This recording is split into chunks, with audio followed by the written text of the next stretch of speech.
Let's go to Chris in Norwich. Chris, good evening. Good evening. I wonder if you can help me. So I started a job the end of August, early September last year, and made them aware of an injury that I had before I started. 3 shifts into that new job during the training week, I was put onto a section of work in a kitchen, by the way. I was put onto a section where I told them I wouldn't be able to do. That subsequently exaggerated my injury, to which I was then off for 6 to 8 months. What is your injury, Chris? It was a slip disc in my neck. Okay.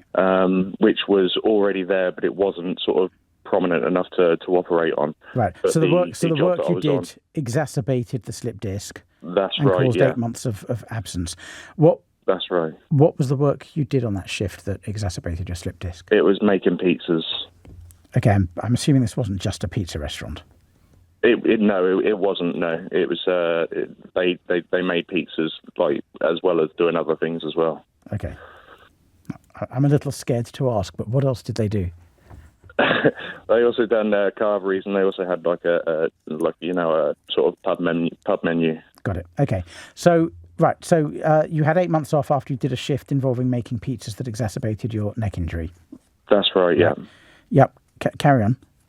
So I then had to have surgery on the neck in February this year, and after my recovery period, I made them aware that I was available to start working in April. I had one message from the manager saying that they would need to get occupational health to see if they need to make any changes to work, and then I never heard anything from them since then.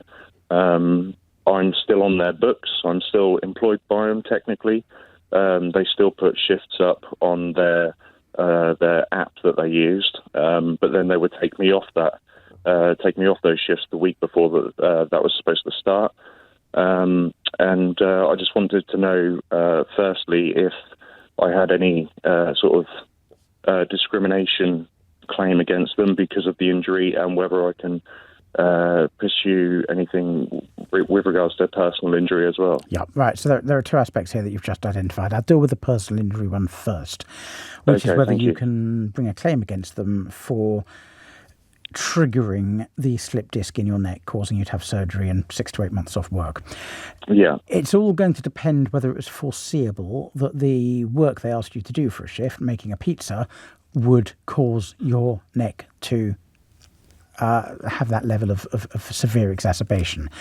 I'm assuming you didn't see it as likely, or you would have just refused to do the work. At the time, and it was very difficult to refuse the work because working in a busy kitchen, you sort of...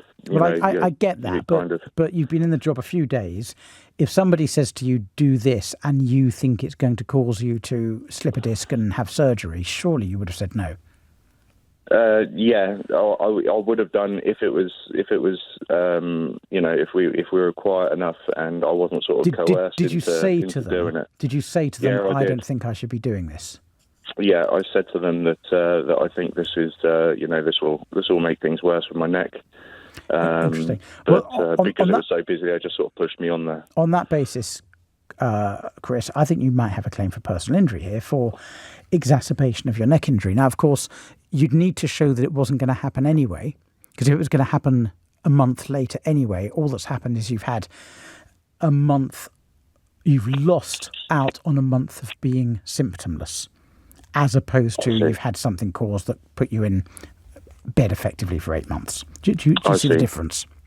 I do, yes. So that's the first thing you're going to need to find out, and you'll need proper medical evidence on that. You'll need an orthopaedic surgeon to do a report saying what the impact of the pizza shift was, what would have happened if you hadn't done the work for the company on that fatal shift. But you have the beginnings of a personal injury claim there for 8 months loss of earnings and for quite serious high-level damages for pain and suffering. I see, thank you. Parking that issue, and on that issue, I would definitely go and speak to a firm of no-win, no-fee solicitors who specialise in personal injury, Chris. Okay, it's definitely worth doing that. Parking that issue, are they obliged to offer you work and have you back now that you've said that you're ready for work? Well, you're almost certainly someone who qualifies as disabled under the Equality Act, from what you've told me. So they have a duty not to discriminate against you, to refuse you work on the basis that you have an injury to your neck, have a bad neck, unless they've got a good reason. And a good reason would include they've got an occupational health report on you that says you can't work for them anymore. But you said that they said they were going to get an occupational health report and then never bothered and just stopped giving you That's shifts. right, yeah. So I don't think they'd be able to establish any sort of defence to a disability discrimination claim. I think you have the makings of a decent disability discrimination claim there as well. I'm going to give you a recommendation for a firm that specialises in this. They're extraordinarily good. All they do is disability discrimination. They are called Didlaw. They're based in central London, but I think they have... They represent clients all around the country. Didlaw, DIDLAW, and they are really, really good for anything involving disability discrimination.